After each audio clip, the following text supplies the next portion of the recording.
Welcome to the third class in our series of six called Buddhist Activism for Today's World. Thank you for joining us. Um, we'll start with a meditation, which I will lead us through. And then after that, I'll provide a little bit of a review of what we've talked about in the first couple of classes, both of which address the perfection of giving. And then I'll cover some new material. We'll move on to the second of the six perfections. What is the second perfection?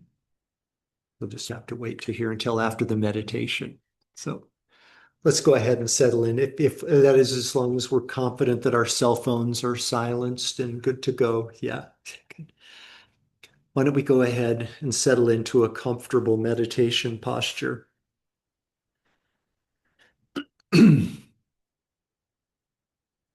Please take care to ensure that your spine is straight and relaxed. We're facing straight ahead with our head tilted slightly forward. Our mouth is closed, our jaw is relaxed. And if you haven't already done so, please go ahead and softly close your eyes. And to begin, I'd like you to please bring your awareness to the exhalation of your breath. And very gently, allow your exhalation to be just a bit longer and a bit more pronounced than your inhalation. Please feel free to experiment with pausing briefly at the bottom of each exhalation. This meditation technique will allow both your physical body and your mind to start to settle and to rest, to become quiet and still.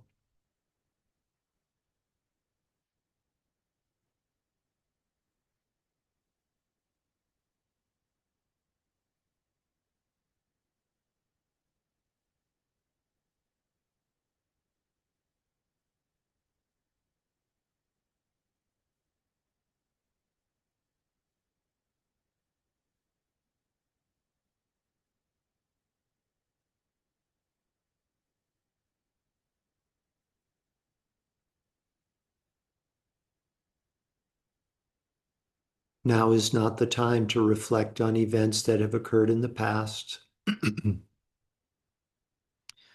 Those events cannot be changed, undone, or recreated.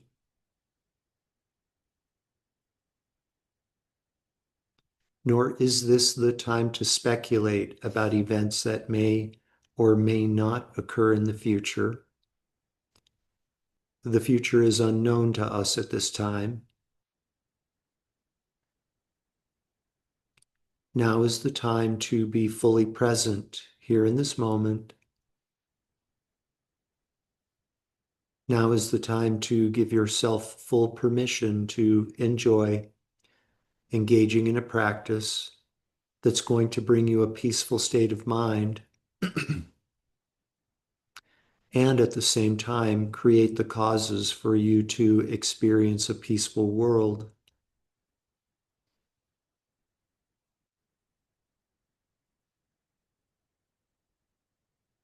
Please bring your awareness to the crown of your head, to your scalp in particular. And I'd like you to allow at once all of the tiny muscles and nerves that support your scalp to become loose and completely relaxed.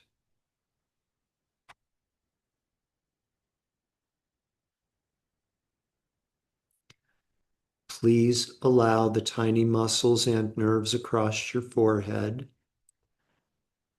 the tiny muscles that support your eyebrows, and all of the muscles in your face to become soft and completely relaxed.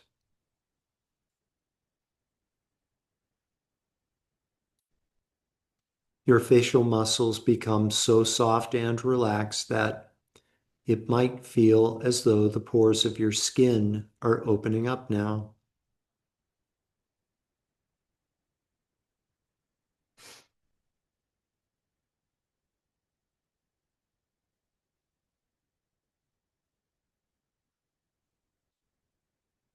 Your mind starts to relax as your body is starting to relax. And for the remainder of our meditation this evening, I would invite you to bring your awareness not only to the words that you hear, but also to the silent gaps in between the words and in between the sentences.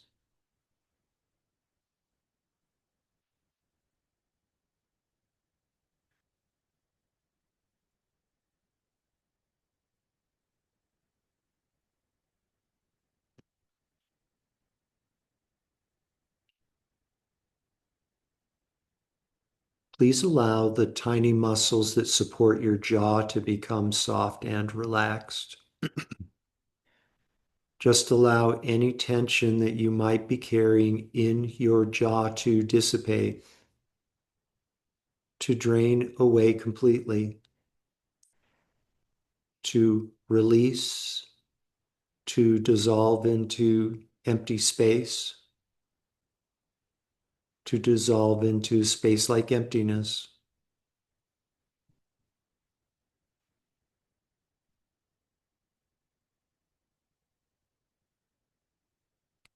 Your jaw may start to feel a bit heavier now, and it takes a gentle and deliberate effort to keep your jaw from dropping open.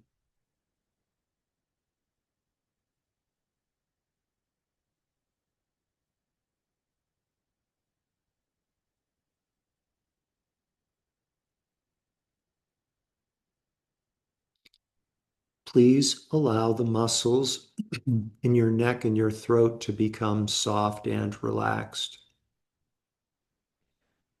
as well as the muscles in your shoulders, arms, elbows, forearms, wrists, hands, and fingers, all the way to your fingertips.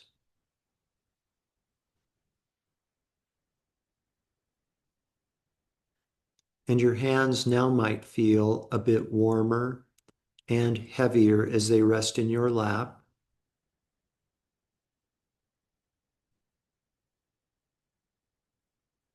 And your mind relaxes as your body relaxes. And continue to be aware of the silent gaps. Silence is the mere absence of sound.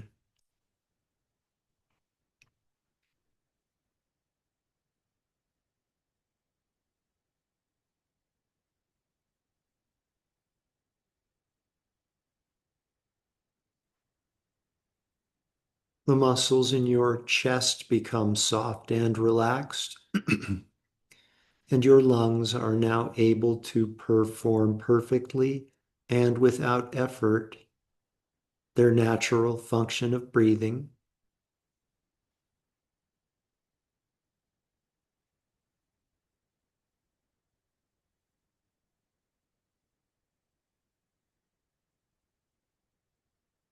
The muscles in your abdomen, and likewise all of the muscles in your back, all of the muscles that support your shoulder blades and your spine. Allow these muscle sets to settle and to rest, to become soft and relaxed as you drop deeper and deeper on down. And let yourself go.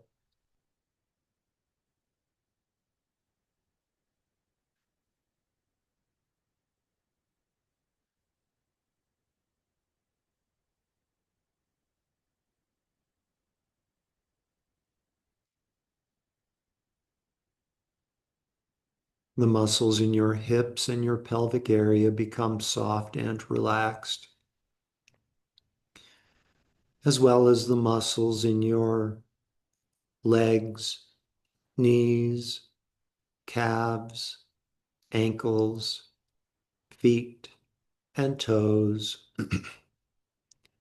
One by one, these muscle sets become completely soft and completely relaxed.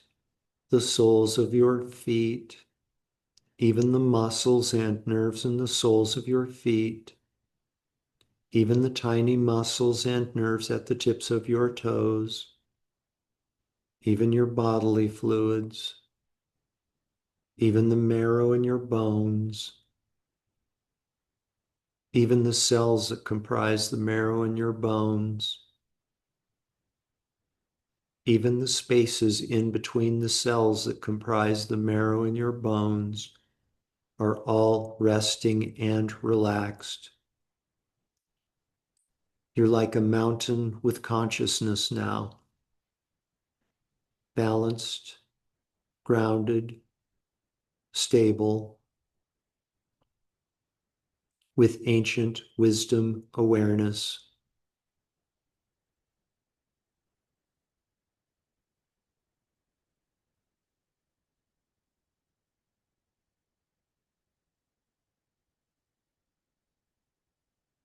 Your mind relaxes completely now as your body is completely relaxed.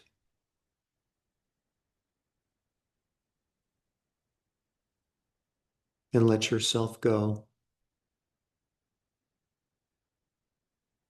And continue to be aware of the silent gaps. Absorb into the silent gaps.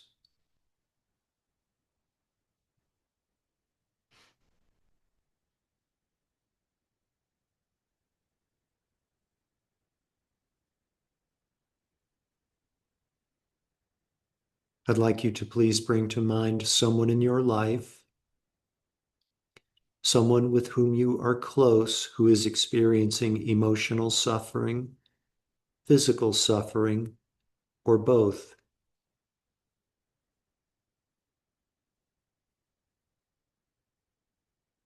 I'd like you to imagine that this person is seated in the space in front of you, facing you, with their eyes at the level of your eyes.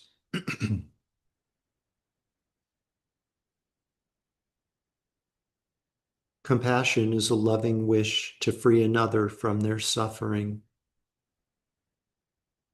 a loving imperative to free another from their suffering. Of all virtuous states of mind, compassion is supreme. So, for the next couple of moments, I'd like you to please just rest in your heart of compassion. How wonderful it would be if this person could be completely free from that which ails them more than anything else in the entire world, without expectation of an outcome. I wish for this now.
You can know, of course, that the person seated in the space in front of you is not the only person who suffers from this affliction.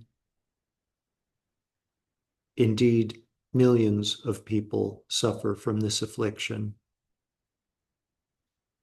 So I'd like you now to imagine that all of these beings are seated in the space in front of you, immediately behind the person who is your primary object of meditation. They are also facing you with their eyes at the level of your eyes.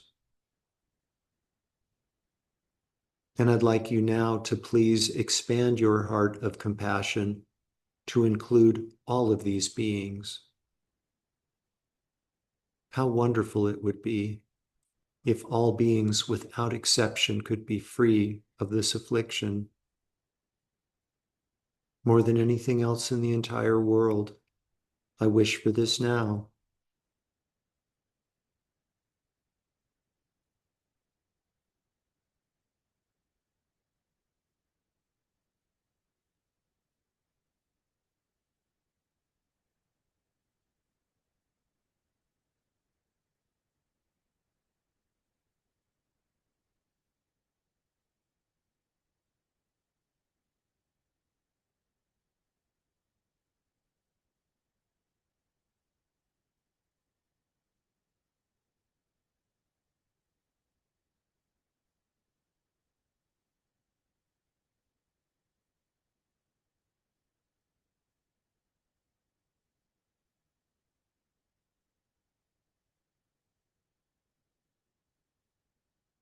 So powerful, so powerful, pure, and unconditional is your heart of universal compassion that light rays start to radiate from your body in all directions, including into the space in front of you.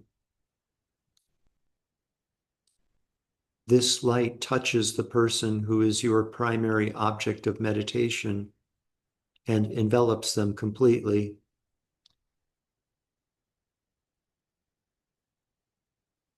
The light continues to expand and radiate outward, touching and enveloping all of the people seated behind the person who is your primary object of meditation. This light gives people everything that they need to be contented, to be at peace, to feel supported.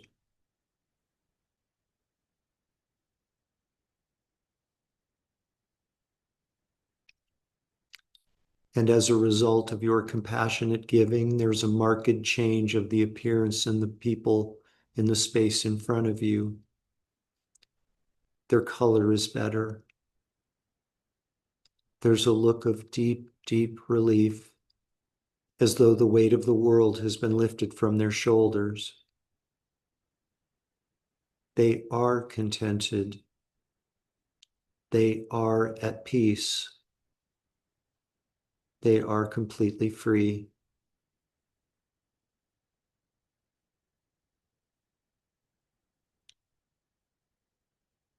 You can know that your own peace and freedom are not separate from the peace and freedom of the beings in the space in front of you.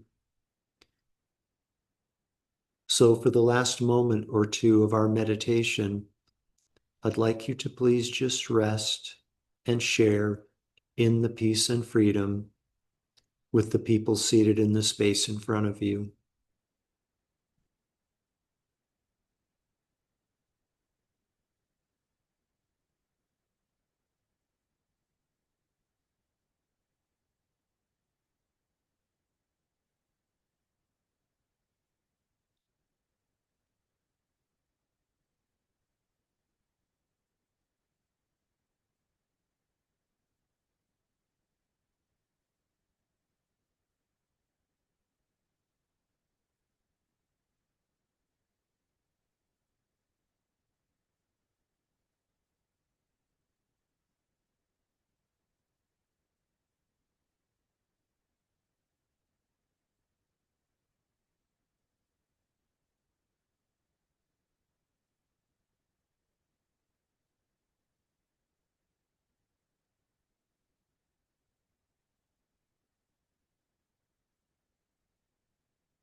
Now, please gently redirect your awareness once again.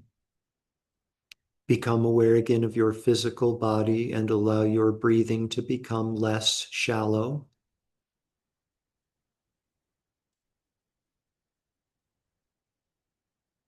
Taking deeper and deeper breaths, become aware again of the garments of clothing resting on the surface of your body.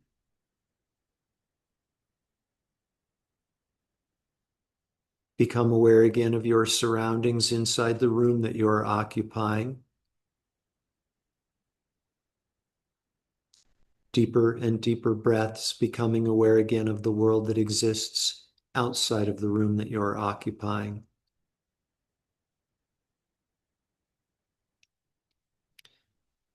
We dedicate all of the positive energy from this evening's meditation to world peace.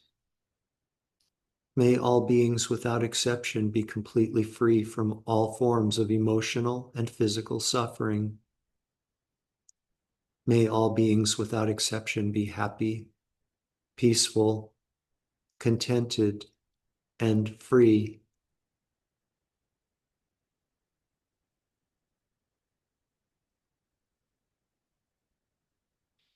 Completely fill up your belly and lungs with air, and when you're ready, you can open your eyes and bring your meditation to an end.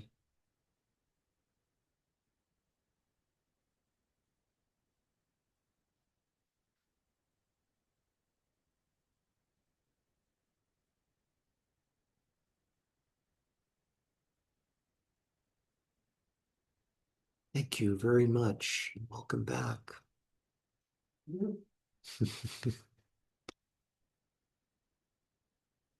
That meditation went on a bit longer than I anticipated, so I'll have to make our review of the first perfection kind of brief. Um, you'll recall that the first of the six perfections taught by Shantideva in Guide to the Bodhisattva's Way of Life, the sixth perfection is the first of the six perfections is the perfection of giving. And you'll recall that we talked about three different types of giving, three different things, if you will, that we can give: giving material things, giving dharma meaning wisdom teachings, and the third being giving fearlessness. And I thought I remembered as exchange that I had with a friend, with Alan Cooper. Some of you might know Alan Cooper, longtime Silver City resident who's in Chicago now. Very experienced, very accomplished meditator. And this was years ago, and we were on a hike out at Little Walnut, and I was lamenting over the prospect of a certain individual who will remain nameless, being elected as president. And I was talking with him about this, and I said, I'm tempted to move. I'm tempted to leave and move to another country. And the election is 2 years away. I said, but I need to kind of start planning now, getting paperwork and visas and all this sort of stuff. I didn't even know what I was talking about. I still don't know what I'm talking about what needs to be done to move to another country. And Alan Cooper goes, let me guess, Thailand. And I said, that's right. Yeah, that's exactly where I was thinking about.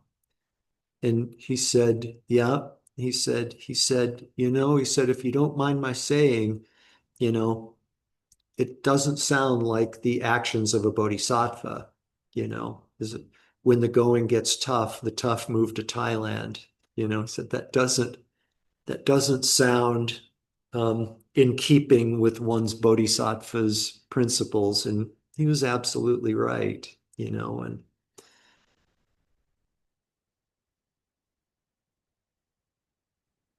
I think a lot of people think about changing their country of residence, some seriously, some maybe just a fleeting notion.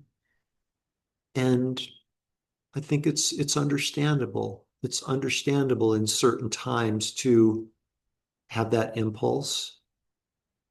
And I'm not necessarily imparting Alan Cooper's observations to you all. Um, and I think it's noteworthy. I think it's noteworthy for us to think about our spiritual aspirations, whatever they might be, and to think about how we can best be of service to those around us, whatever that means to us, whatever the magnitude, whatever service means. Yeah. To just think, would up and leaving or making some other major change in our life situation to try to find a little bit of external comfort, is that going to be the most beneficial thing that I can do, not only for myself, but for those around me? I don't know. That's for each of us to decide individually, of course. But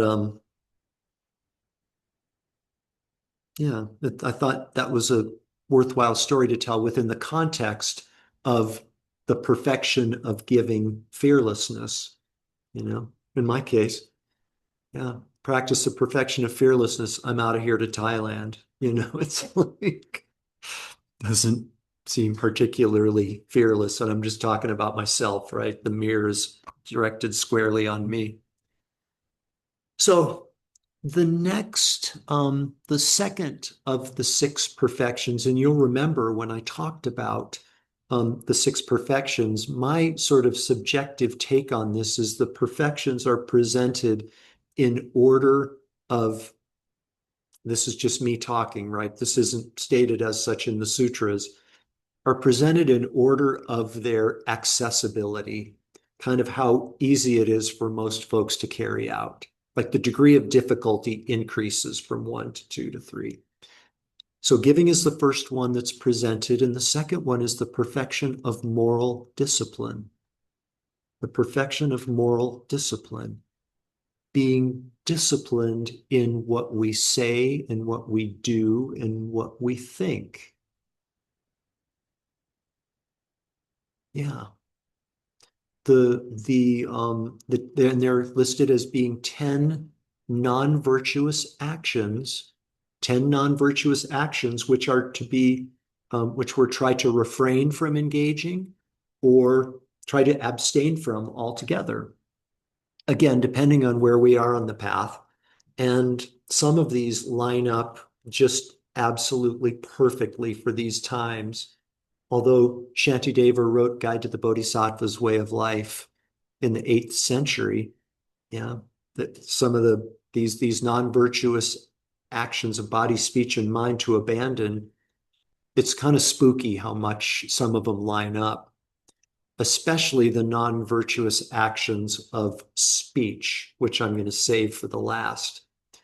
So, non-virtuous bodily actions are to refrain / abstain from killing, stealing, and from sexual misconduct.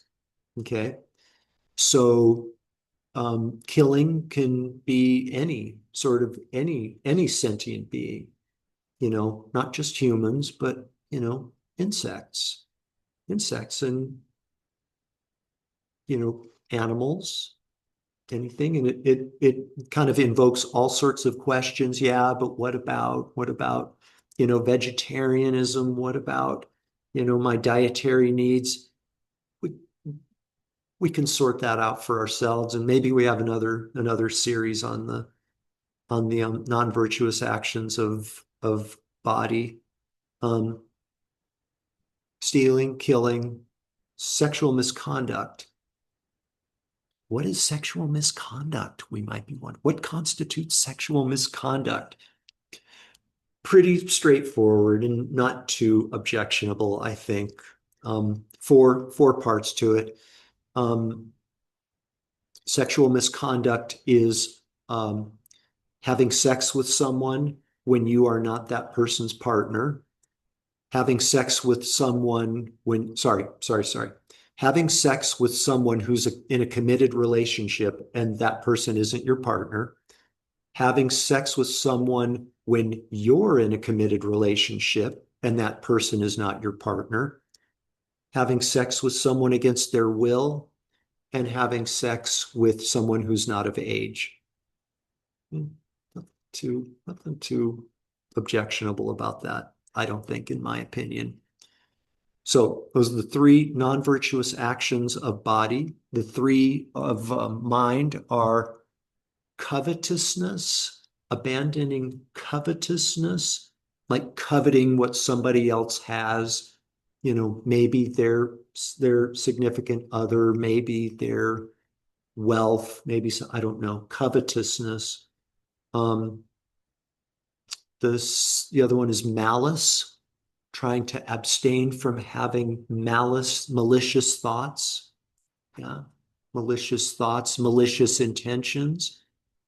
And the third non-virtuous mental action is decidedly Buddhist, okay? And you can embrace this or not, but how it's presented in the sutras is um,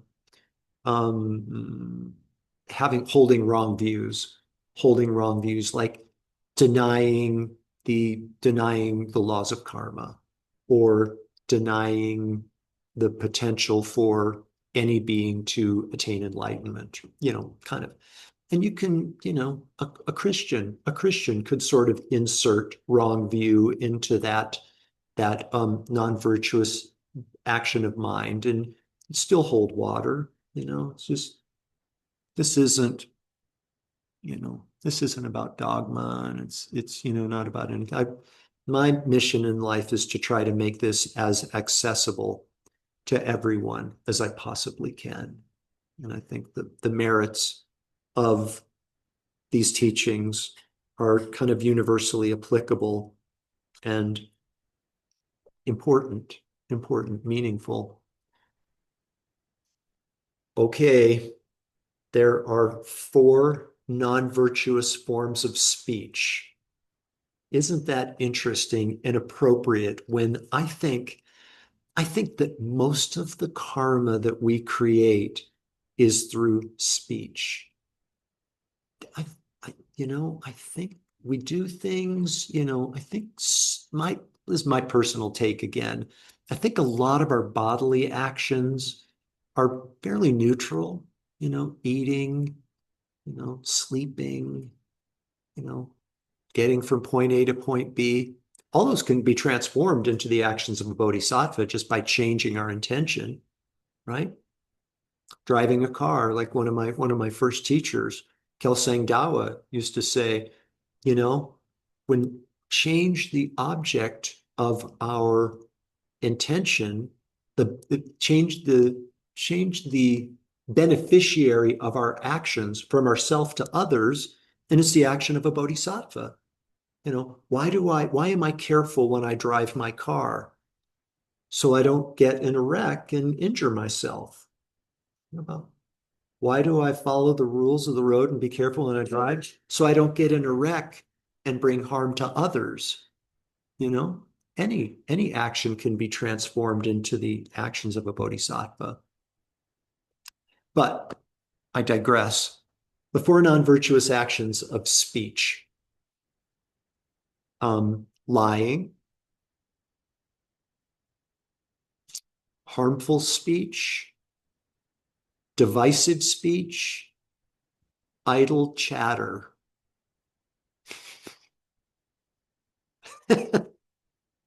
Yeah, yeah.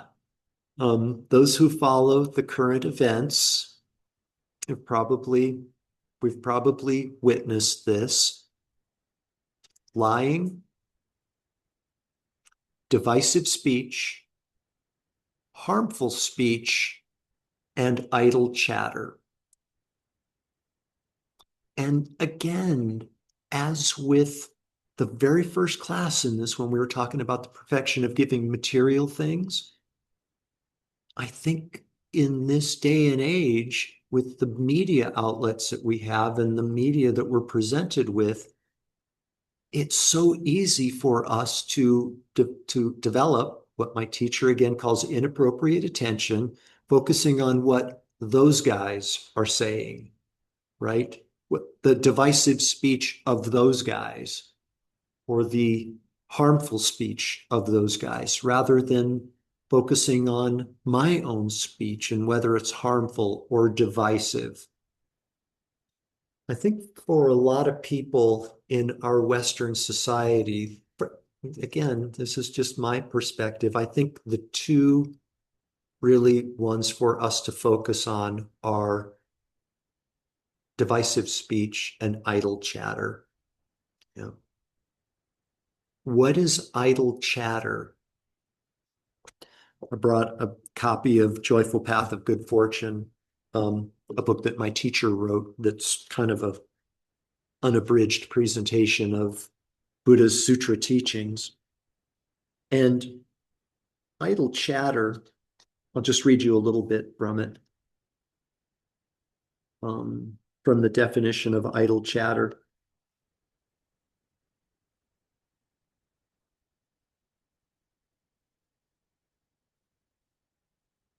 Here we go. There are many ways of engaging in idle chatter. For example, we can just utter everything that comes out of our head.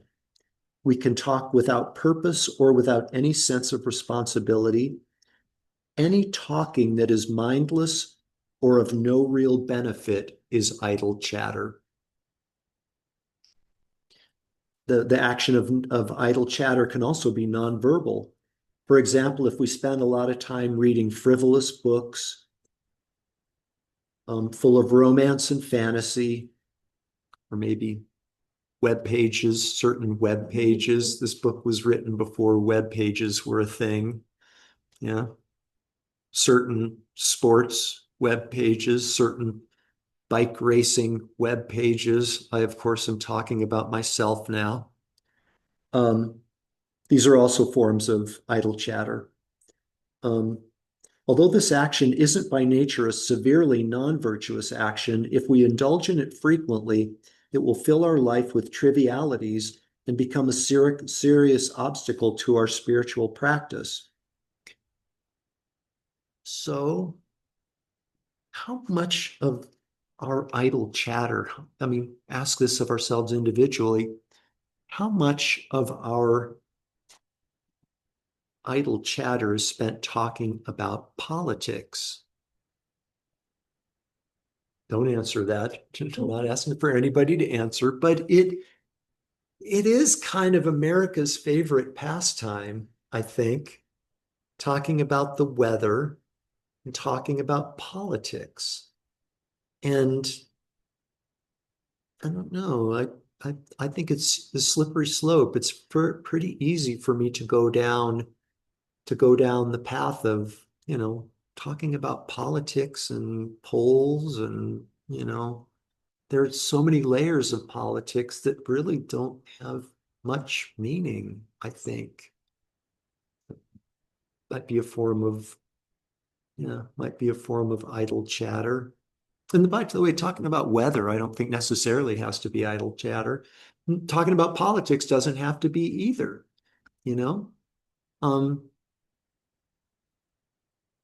like I can talk about the weather. So we were talking about it before, like this monsoon season we're having in September in Southwest New Mexico, you know, can talk about that because I'm nervous or, want something to talk about, the silence. I'm afraid of silence, so I'm trying to fill the silence with talking about anything, in this case, weather.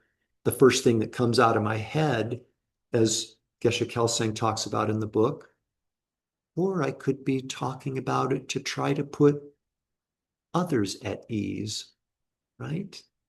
To just icebreaker, to make them feel comfortable. Maybe, maybe not. Um, and then divisive speech, you know, there's a lot of divisive speech in the world today, and especially in the political arena, for sure. And I think it, maybe not easy, but the potential exists for us to be drawn into that, drawn into that divisive speech, because call it conditioning, call it whatever you want to. Again, it's for each of us to assess for ourselves where we are on the continuum of idle chatter, divisive speech, hurtful speech, lying. Um, but as my dad used to say, I think what's called upon us, especially if we have bodhisattva aspirations, is to look homeward, angel. Look homeward, angel. Not so much at what others are doing, but what am I doing with my actions of body, speech, and mind? 3 minutes. Anybody have anything you'd like to contribute? Yeah, or ask or share?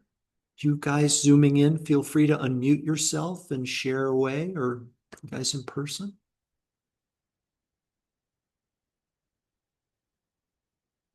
Yes, Robin. Jim, when you say this, some of it makes me laugh because I can see myself not lying or, being saying divisive things, maybe. Uh, but it makes it nearly impossible, I feel, to do these things. Like if somebody is being horribly cruel and lying and doing everything, I think you know what I mean, to diminish another human being, I do find myself talking to myself, but I'm still saying things about this person. Not nice. Yeah. Were you guys able to hear that on Zoom? Well, Yeah, okay. Yeah, yeah. Um, yeah, I know. I know anger is a thing. And a little spoiler alert, the third perfection, which we'll talk about next week, is the perfection of patience, the perfection of patience, patient acceptance. But, I wonder, Robin, if, you hear somebody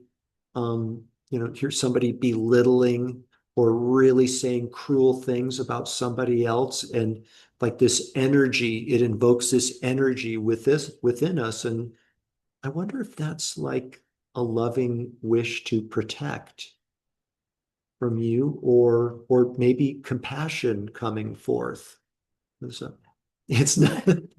Thank you for your honesty. Maybe you can transform it. Maybe you can just like adjust it into loving protection or compassion. Yeah.